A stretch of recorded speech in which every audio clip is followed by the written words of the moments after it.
Hi everyone, welcome back to another video. Today we're going to talk about cluster B personality disorders.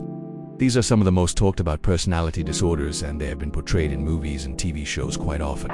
In fact, if you've been diagnosed with one of these, you may have even watched a video just like this one to self-diagnose yourself. So today I'm going to explain the characteristics of each one of them so you can better understand how they manifest in real life. Let's get into it. Number 1. Antisocial Personality Disorder. This is a personality disorder that begins in childhood. Children with this personality style are said to have conduct disorder. The DSM-5 states that antisocial personality disorder is a pervasive pattern of disregard for and violation of the rights of others occurring since the age of 15 years, as indicated by at least 3 of the following. Failure to conform to social norms with respect to lawful behaviors, as indicated by repeatedly engaging in the behaviors which are grounds for involuntary commitment. Dishonesty, as indicated by repeated lying and the use of aliases or deceitfulness in interpersonal or employment settings. Impulsivity or failure to plan ahead. Irritability and aggressiveness, as indicated by a history of frequent temper outbursts or constant anger. Recklessness, as indicated by a disregard for own safety or that of others. And criminal versatility, as indicated by a history of at least 2 offenses in the last year. An accurate portrayal of someone with ASPD in film can be seen in the movie Taxi Driver. Travis Bickle is a person who suffers from ASPD. He has no remorse when he kills someone, and he is also very manipulative.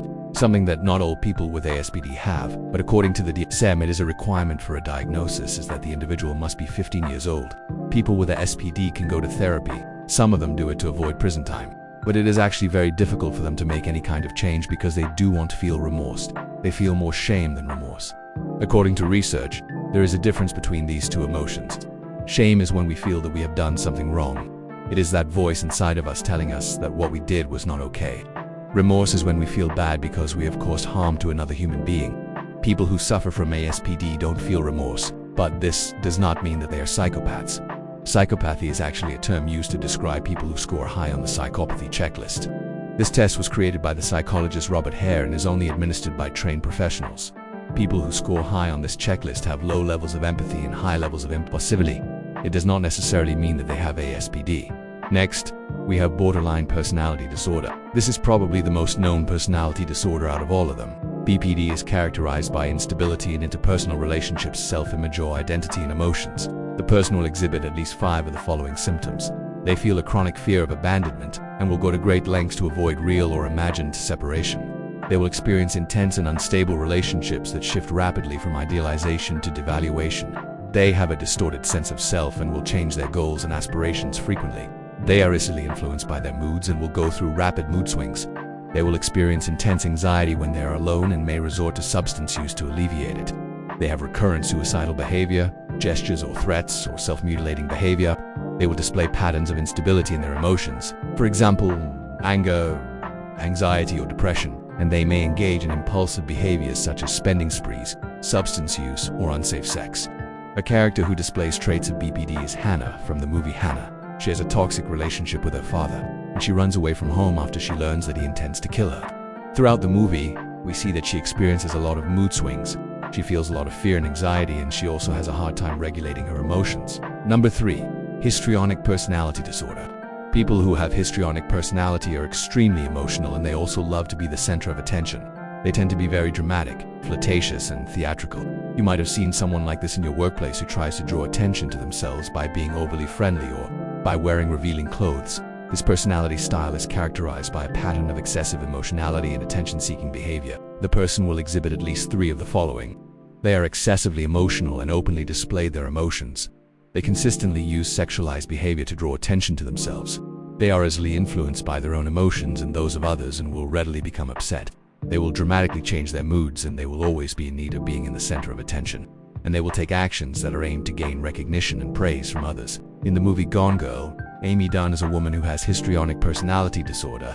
When she fakes her own death, she makes sure to leave behind clues that will make her look like the victim. She also writes a book called Cool Girl, and in it she describes herself as a person who craves attention and will do anything to get it. Lastly, we have Narcissistic Personality Disorder. People who have narcissistic personality tend to have an inflated sense of their own importance, and they believe that other people should admire them. They are usually arrogant, self-centered, and exploit others to achieve their own needs. According to the DSM, this personality style is characterized by a grandiose sense of self-importance, fantasies of unlimited success and admiration. and a need for excessive attention and admiration. The person will exhibit at least 5 of the following traits. They will have a grandiose sense of self-importance. They will have a preoccupation with fantasies of unlimited success, power, brilliance, beauty, or ideal love. They will believe that they are superior and unique and can only be understood by other special or high-status people. They will require excessive admiration. They will have a sense of entitlement and will expect special treatment and automatic compliance with their expectations. They will be exploitative and will use others to achieve their own ends. They will lack empathy and will not be able to recognize the needs of others. And they will frequently envy others or believe that others are envious of them. There are different types of narcissism. There is covert narcissism, malignant narcissism, communal narcissism, grandiose narcissism, and vulnerable narcissism. A character who portrays covert narcissism is Hannibal Lecter from The Silence of the Lambs. He is a brilliant psychiatrist who believes that he is superior to everyone else.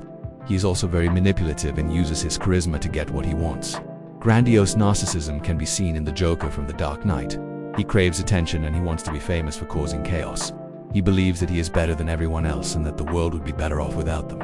So those were some interesting facts about Cluster B personalities. These personality styles can be difficult to live with, but it is important to remember that they are still people who deserve compassion and understanding. If you enjoyed this video, please leave a like and subscribe. See you next time.